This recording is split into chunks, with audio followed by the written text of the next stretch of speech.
벌써 한 해가 다 저물어 갑니다. 2021년도 마지막 수요일 저녁 예배입니다. 이 밤에도 하나님의 은혜가, 하나님의 말씀하심이 여러분 가운데 함께 하시길 주의 이름으로 축원합니다. 오늘 말씀은 갈라디아서의 맨 끝에 결론과도 같은 말씀입니다. 갈라디아서는 갈라디아 지역의 교회에 사도 바울이 보낸 편지입니다. 당시 갈라디아 교회는 구원받은 성도라 할지라도 율법의 행위가 중요하다라고 가르치고 있었고, 그에 대해서 사도 바울은 구원은 율법의 행위, 즉 보여지거나 나타나는 어떤 행위가 아니라 예수님을 믿음으로 말미암아 구원받는 것이다 라고 말씀하고 있습니다. 이 당시에 갈라디아 교회 안에는 많은 성도들이 비록 예수님을 믿고 구원은 받았다 할지라도 구약의 율법의 행위들이 아주 중요하고 그 법들을 잘 지켜야 한다고 가르치고 있었습니다. 그리고 그 대표적인 것, 구약 성경에 지켜야 될 법 중에 대표적인 것 중에 하나가 할례입니다. 즉 구원받으려면, 구원받은 성도라면 반드시 꼭 할례를 받아야 한다라고 강조하고 있었습니다. 이에 대해서 사도 바울은 할례를 받았냐 할례를 받지 못했냐가 중요한 것이 아니라 예수님을 믿는 믿음이 중요하다라고 말씀하고 있고, 이 말씀에 대한 결론이 오늘 본문의 말씀입니다. 11절에 보면 내 손으로 너희에게 이렇게 큰 글자로 쓴 것을 보라. 갈라디아서를 언제 기록했는지는 좀 의견이 분분합니다. 정확히는 몰라요. 예수님 오신 주후 49년경 1차 선교 여행 후에 했다라는 말도 있고, 53년경 2차 전도 여행 중에 썼다라는 말도 있고, 53년에서 56년경 3차 전도 여행 중에 썼다라고 하는 말도 있습니다.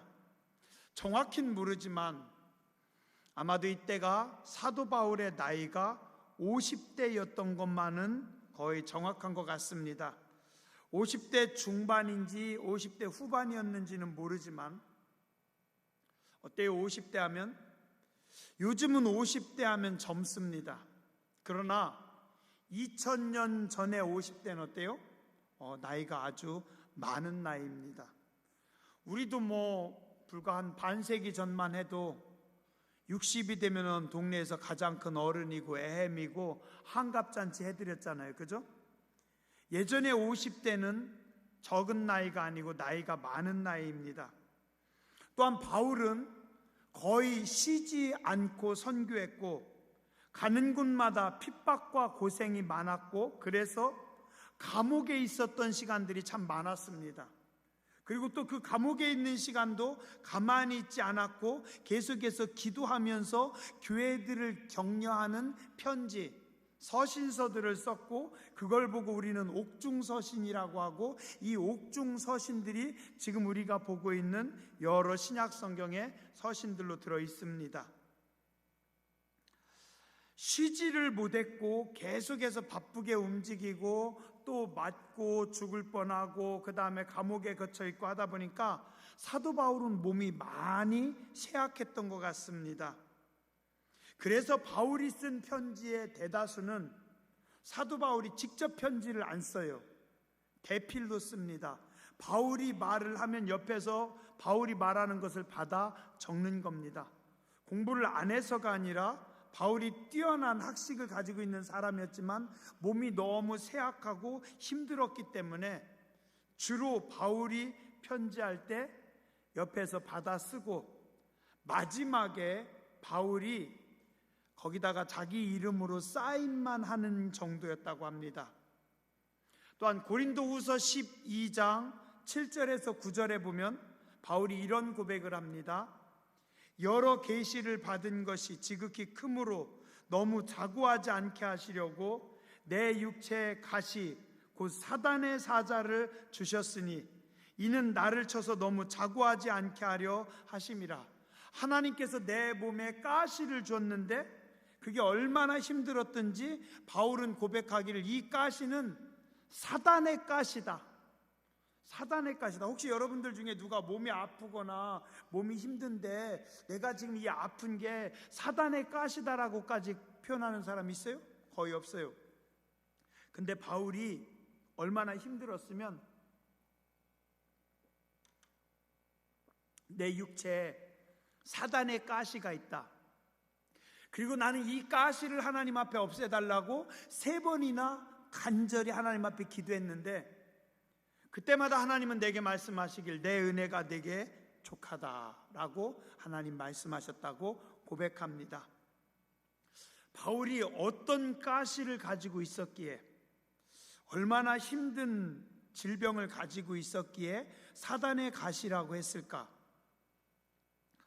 정확히는 모르지만 성서학자들은 아마 안질 아니었을까 혹은 간질 아니었을까 그렇게 봅니다.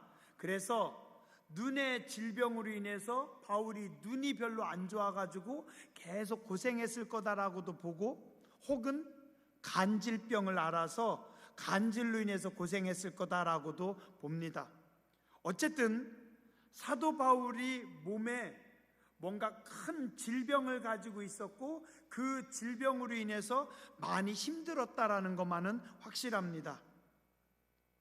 건강이 안 좋았습니다. 자, 그런데 오늘 갈라디아서 6장 끝에 보니까 내가 이 편지를 너희에게 쓸 때 큰 글자로 썼다. 내 손으로 큰 글자로 썼다. 이 말은 힘들게 몸이 안 좋은 상황 속에서도 내가 대필로 하지 않고 직접 내 손으로 힘들게 여러분들에게 편지를 썼습니다. 이건 뭐예요? 그만큼 내가 여러분들을 사랑합니다. 여러분들에 대한 어떤 나의 각별한 마음, 나의 뜨거운 마음이 이 편지 속에 담겨져 있습니다. 여러분을 향한 뜨거운 마음으로 내가 건강이 안 좋지만 여러분들 갈라디아에게 쓴 갈라디아 편지서시는 내가 직접 큰 글씨로 썼습니다. 왜요? 12절에 말씀합니다. 무릇 육체의 모양을 내려 하는 자들이 억지로 너희에게 할례를 받게 하였다. 육체의 모양을 내려 하는 자들이 억지로 할례를 받게 하고 있다. 여기서 모양을 내다라고 하는 말의 원어는 유프로소페오라고 합니다. 이 말이 뭐냐면 좋은 얼굴, 예쁜 얼굴로 꾸민다. 마음속에 안 좋은 술수를 담고 있지만 다른 사람에게 쉽게 접근하기 위해서 혹은 그 사람의 마음을 열기 위해서 내 외모를 잘 꾸민다. 요즘으로 따진다라고 하면은 잘 화장하는 거라고 하겠죠, 그죠? 화장이 나쁜 거는 아니지만, 잘 나를 깔끔하게 꾸미는 게 나쁜 거는 아니지만, 이 말의 의도는 뭔가 속에 안 좋은 게 있는데 겉으로는 잘 보이기 위해서 좀 잘 꾸민다. 뭔가 인터뷰를 잘하기 위해서, 측은하게 보이기 위해서, 혹은 청순하게 보이기 위해서 뭔가 이렇게 좀 머리라든가 옷매무시라든가 좀 만지고 조금 이렇게 그렇게 어떤 행동하는 것. 자, 교회적으로 볼 때는 어떤 말로 표현할 수 있을까요? 거룩하게 보이기 위해서, 뭔가 좀 인자함을 보이기 위해서, 거룩함 뭐라고 해야 되나요? 근엄한 목소리? 우리 왜 홀리보이스라고도 하죠? 여러분 잘 안 되는데 어쨌든 그런 거. 그렇다고 해서 우리가 거룩하고 조심하지 말라는 게 아니에요. 우리가 하나님 앞에 뭔가 거룩하고 우리의 언행 심사를 조심해야 되지만, 여기서는 뭔가 속에는 없으면서 겉으로만, 껍데기로만 뭔가 보여주기 위해서 포장하는 사람들, 자, 그들이 육체의 모양을 내기 위해서 껍데기로만 포장하려고 하는 그들이 너희에게 자꾸만 할례를 받으라고 강조하고 있다. 뭔가 보여주기 위해서, 외적으로 드러내기 위해서 할례를 강조한다. 할례를 강조하는 이유가 뭘까요? 오늘 여기 말씀해 보면 두 가지가 나옵니다.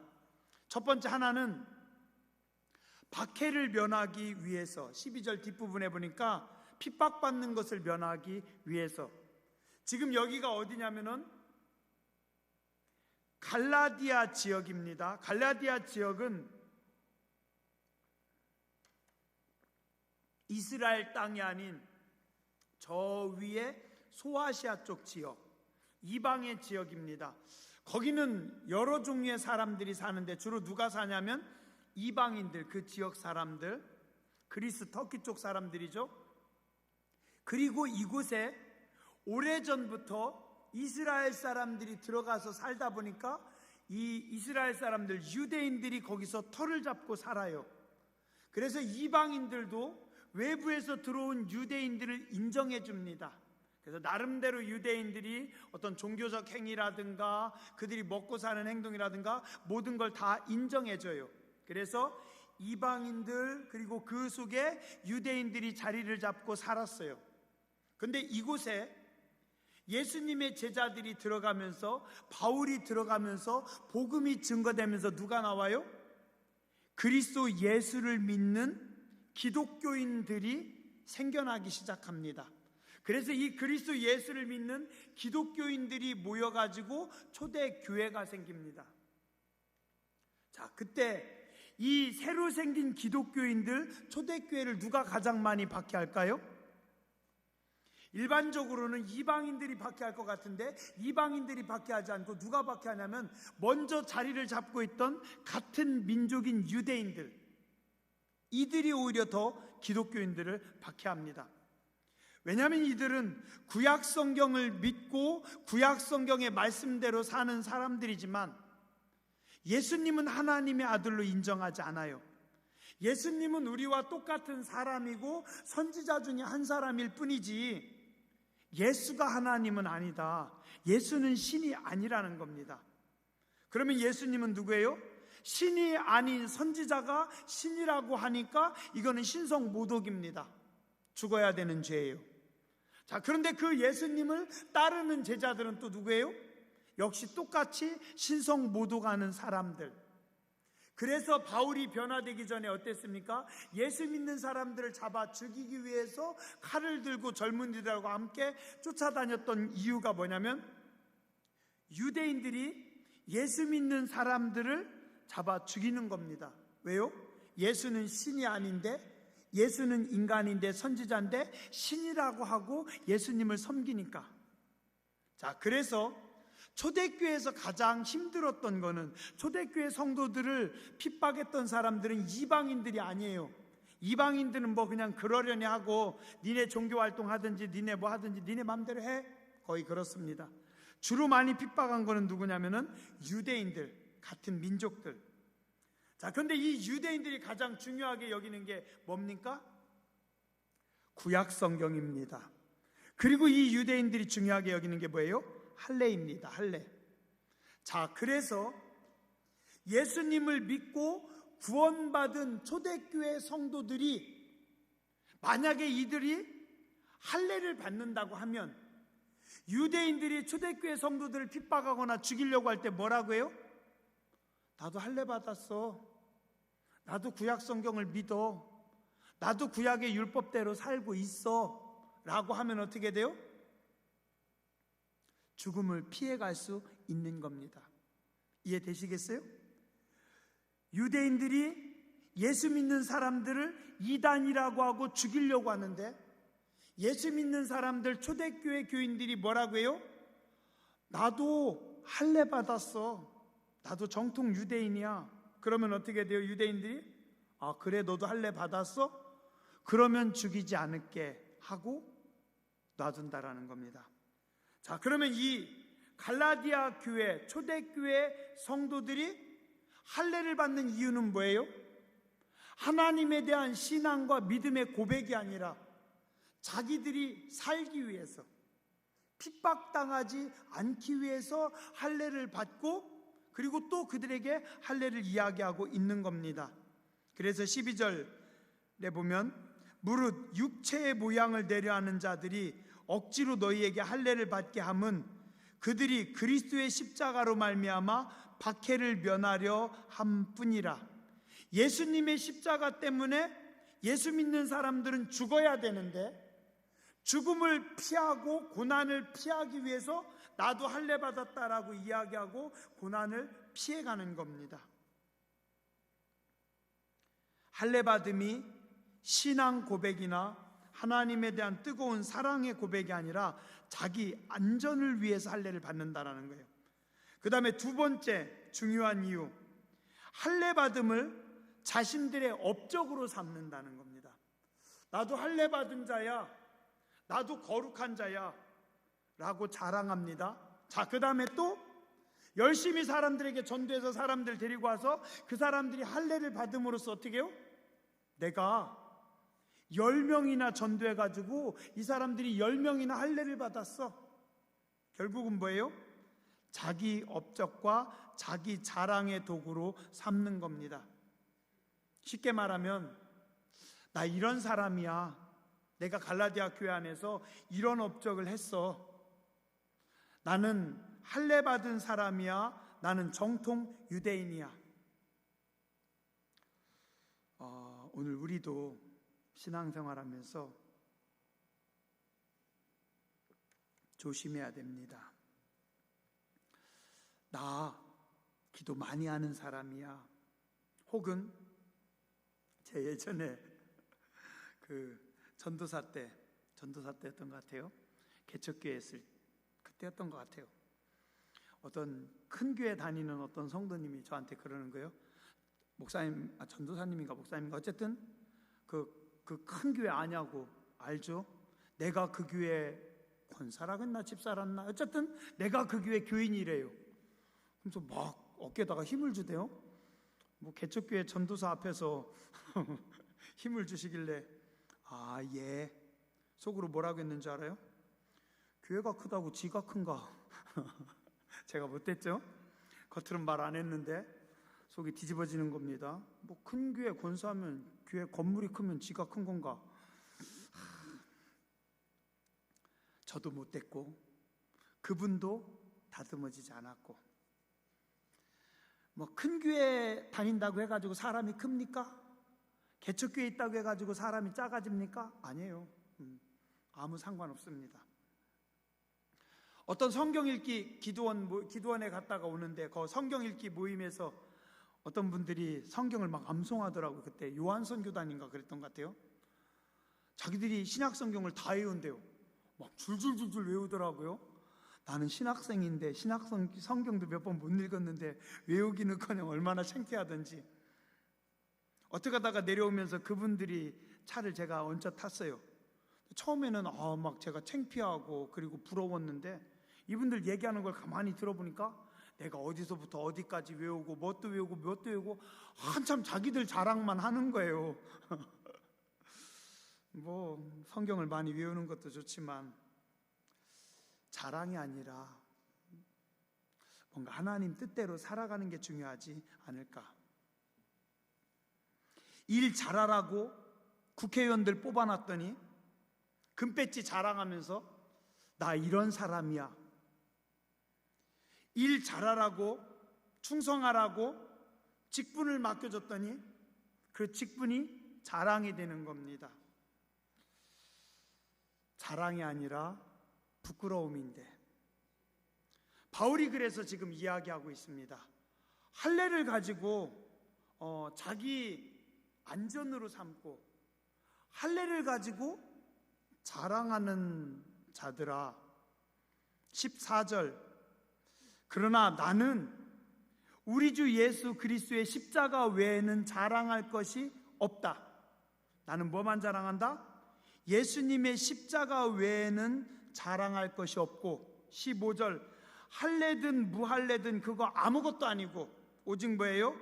예수님 안에서 새로 태어남, 예수 믿고 거듭나는 것, 예수님을 믿음으로써 다시 태어나는 것, 이것만이 중요하다.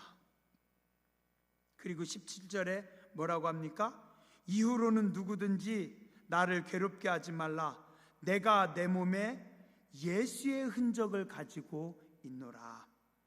당신들은 몸의 할례를 자랑하고, 당신들은 뭔가 업적을 자랑하고, 당신들은 뭔가 보여지는 것들을 가지고 자랑하지만 나는 예수님의 십자가밖에 없고, 그리고 내게는 예수의 십자가를 지고 주님이 내게 주신 사명을 감당하면서 내가 받은 상처들, 내 몸에 있는 그 십자가의 예수의 흔적들, 예를 들면 예수님의 십자가를 지고 가다가 내가 넘어져 가지고 무릎이 깨졌어요. 바울이 돌에 맞아 가지고 죽을 뻔했을 때 머리가 터지고 깨졌어요. 그리고 그걸로 인해서 바울이 몸이 더 약해졌어요. 혹은 또 바울이 복음을 증거하다가 당한 일들로 인해서 그의 몸에 가지고 있는 여러 가지 약함, 상처들, 여러 가지 질병들, 여러 가지 아픔들, 이걸 뭐라고 해요? 예수의 흔적이다. 여기서 흔적이 말이 좋아 흔적이지 사실은 낙인입니다. 낙인이에요. 죄인의 낙인. 죄인이라고 하는 주홍 글씨를 가슴에다가 새겨놓은 것. 이 낙인, 예수의 흔적, 예수의 스티그마, 내가 이것만 자랑한다. 자, 한 해가 우리 마무리되어져 갑니다. 지나온 한 해를 우리도 돌아봐야 됩니다. 자, 나는 예수님의 십자가만 자랑하며 살아왔는가? 지난 2021년 한 해를 돌아볼 때 나는 예수의 십자가만 자랑했는가? 아니면 어떤 나의 외적인 자랑거리들, 포장하는 것들, 거룩하게 보여지는 것들, 그걸 중요시 여겼는가? 돌아봐야 되고, 우리가 그리스도 예수의 사람들로서 예수님 때문에 내가 받은 상처, 흔적, 낙인, 주홍 글씨를 가지고 있는가? 우리는 돌아봐야 됩니다. 찬송가 323장, 예전 찬송가 355장, 푸른바다 나선 이 몸, 제가 나온 모건대학교 신학과 초대 학장님이신 이호은 학장님이 지으신 거예요. 그래서 우리는 학교 다닐 때 이게 우리 학교 교가라고 배웠습니다. 푸른바다 나선 이 몸 어디든지 가오리다. 괴로우나 즐거우나 주만 따라 가오리니 어느 누가 막으리까? 죽음인들 막으리까? 어느 누가 막으리까? 죽음인들 막으리까? 아골골짝 빈들에도 복음 들고 가오리다. 소돔 같은 거리에도 사랑 안고 찾아가서 종의 몸에 지닌 것도 아낌없이 드리리다. 3절에 보면 존귀, 영광, 모든 권세 주님 홀로 받으소서. 멸시천대 십자가는 제가 지고 가오리다. 이름 없이 빛도 없이 감사하며 섬기리다. 이름 없이 빛도 없이 감사하며 섬기리다. 예수님 때문에 내가 받은 영광, 섬김, 그게 아니라 예수님의 십자가 때문에 내가 받은 수모, 고생, 아픔, 상처. 제가 아는 어떤 목사님이 그런 얘기를 했어요. 나복회 열심히 했습니다. 하나님이 아시겠죠? 저도 감히 목회를 했습니다라고 했는데 가만히 보니까 예수의 흔적은 없어요. 영광만 받았어요.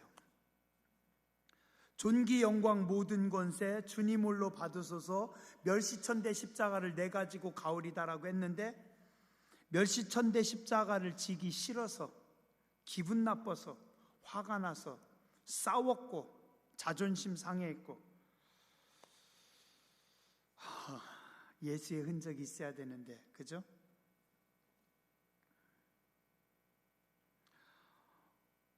한 해를 마무리하면서 여러분들이 스스로 하나님 앞에 돌아보시기 바랍니다. 직분자로서, 사명자로서, 내가 주의 일 하는 사람으로서 힘들었다고, 혹은 불쾌하다고, 혹은 기분 나쁘다고, 혹은 어렵다고 투덜거리는 것이 아니라 이것이 주님이 가신 십자가의 길이고 즐거운 마음으로 십자가를 져야 되고 예수의 흔적이 있어야 됩니다. 우리가 훗날 하나님 앞에 섰을 때 너 참 애썼다, 고생 많았다, 너 참 고맙다. 주님이 그래야 돼요. 너 애썼는데 2022년도는 보니까 그냥 좀 그렇다, 내 좀 아쉽다, 그러면 안 되겠죠, 그죠? 예수의 흔적이 있는 하나님의 사람들 되시길 주의 이름으로 축원합니다. 기도하겠습니다.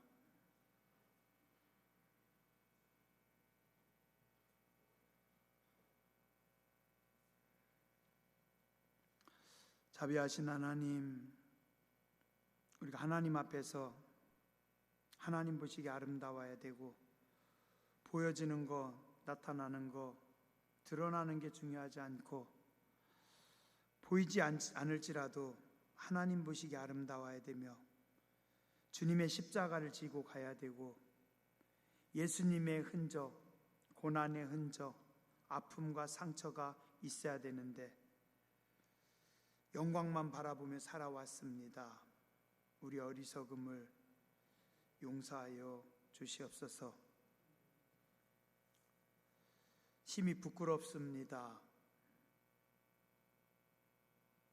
우리도 사도 바울처럼 예수의 흔적이 있는 신앙의 선배들처럼 예수의 흔적을 가지고 살아가는 저희들 되게 하여 주시옵소서. 예수님 이름으로 간절히 기도드렸습니다. 아멘.